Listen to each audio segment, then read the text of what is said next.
that's quite faint. Right.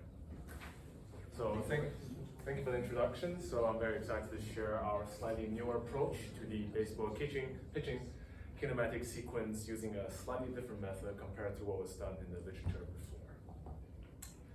So as I'm sure you all know, pitching is a full body movement that involves sequential rotation of the body segments that results in near maximum ball velocity at ball release. And this requires the transfer of energy and momentum through the segments. And one way to study that phenomenon is the kinematic sequence. So a kinematic sequence is defined as the sequence at which each body segment changes its velocity. And it has been observed and studied in multiple rotational and throwing sports.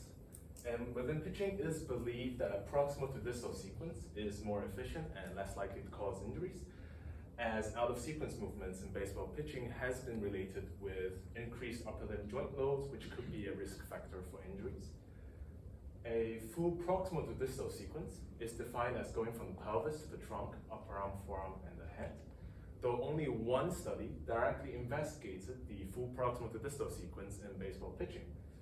And they found that no full proximal-to-distal sequence was found in any of the pitchers in any of the trials. So it just flat out doesn't exist in their study.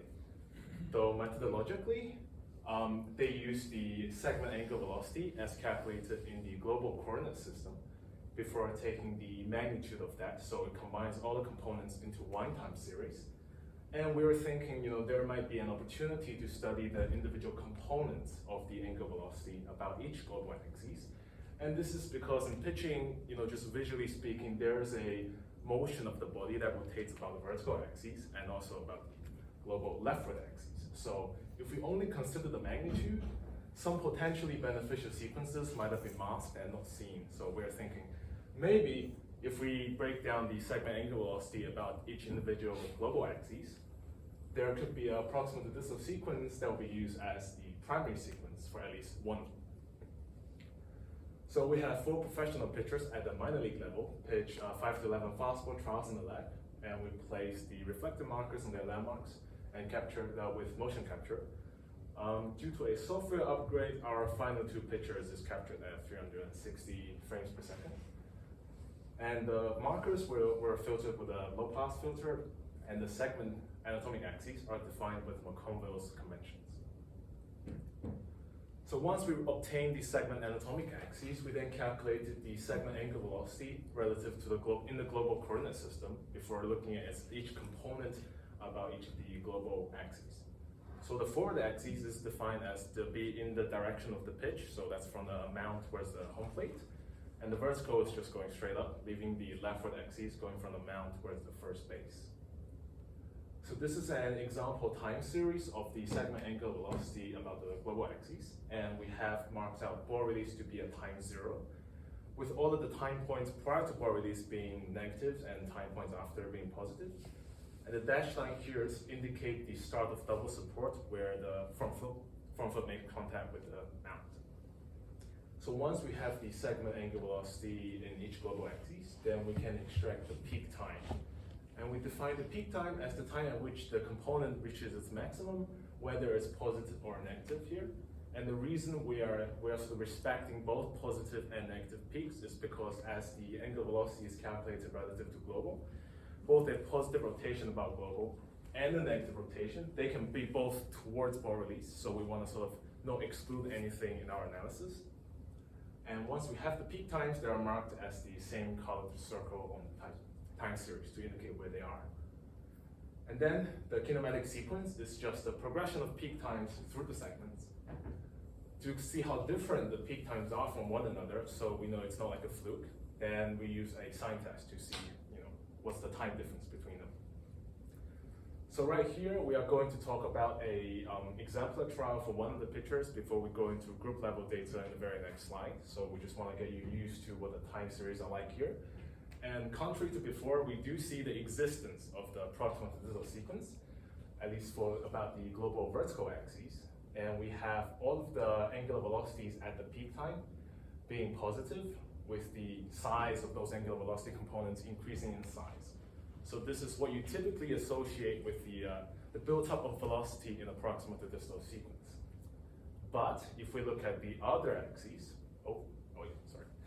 But if we look at the other axes, we see a slightly messier pattern, for example, about the global leftward axis. So that's, if you're pitching this way, that's the axis, so the rotation is in this direction. We see a very limited sequence from the pelvis to the trunk and then the upper arm, with the peak times for the forearm and the hand happening somewhere else. And if we look at the global axis, it's even messier, but it's okay because the angular velocity, the size of those angular velocity components is considerably smaller compared to the other two directions.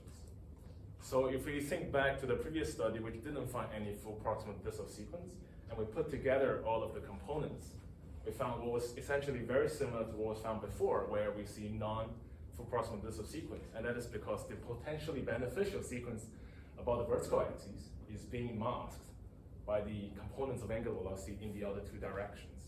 So this explains why none was found before, and so potentially opens the door for a new way to approach this phenomenon and this metric.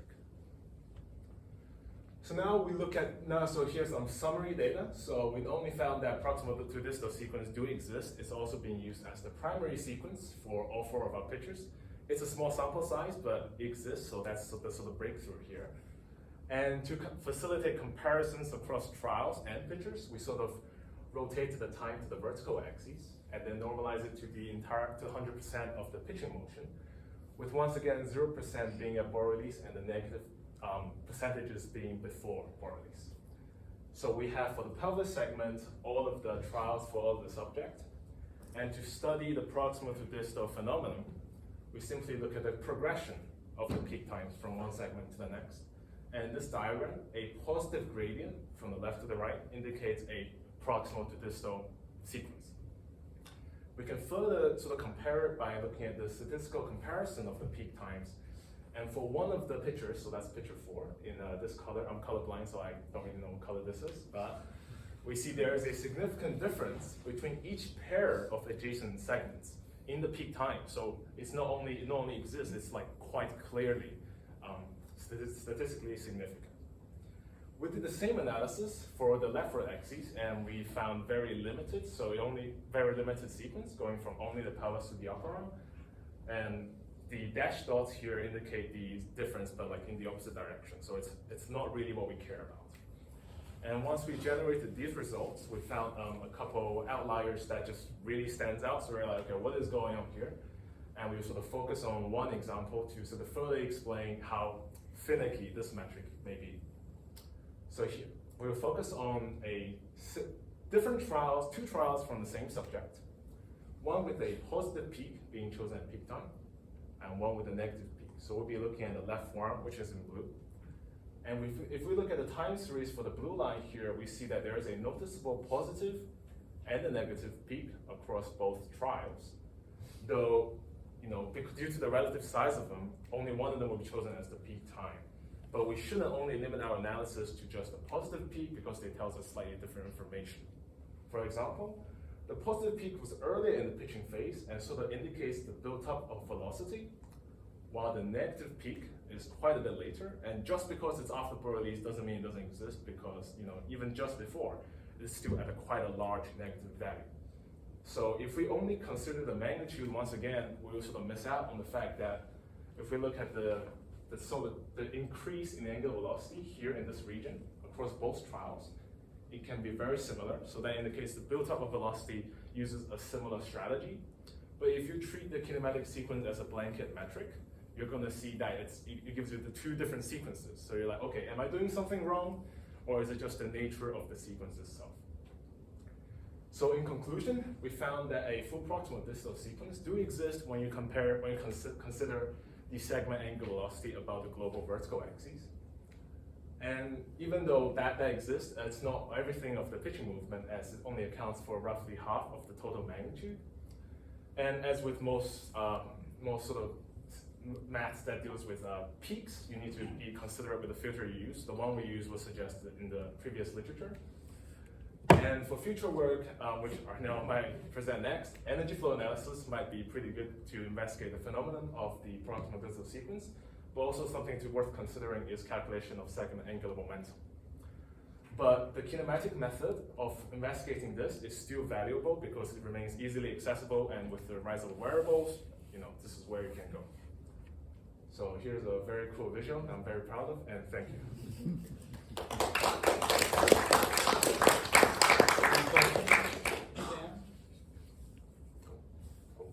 I have a quick question regarding, so you chose the component about the vertical axis, right? What about choosing the component that has the actual peak?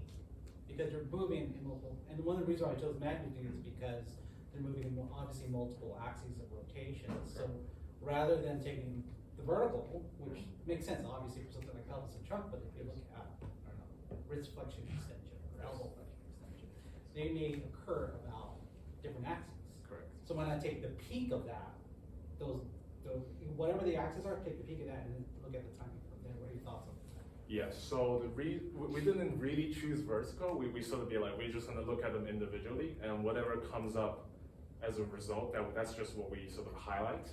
But we are we wasn't expecting anything, but yeah, for sure in the future, we will sort of look at how it relates to like joint angles and et cetera, But there's like, even across different sports, there's many ways to approach the kinematic sequence. There's a way to look at initiation versus the peak, and joint angles versus segment angles. So there's many options, and certainly that's worth considering. Young Dash from the University of Lyon, France. Thank you very much for the talk.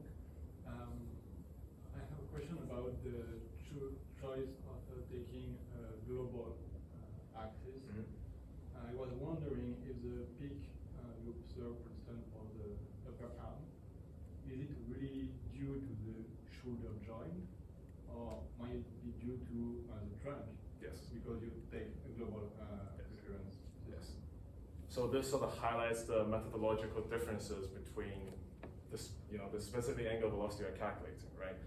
When you use the segment relative to global, you are sort of disregarding all of the contributing angular velocities from the other joints. But then what it allows you to see is, what the summative effect of those previous movements have.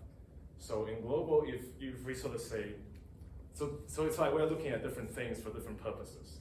So in this case, we just want to see, okay, does this sort of build-up of velocity exist, and which direction does it exist in?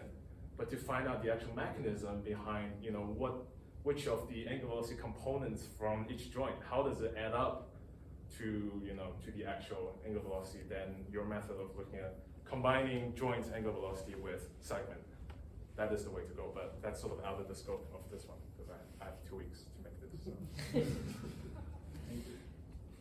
Any other questions?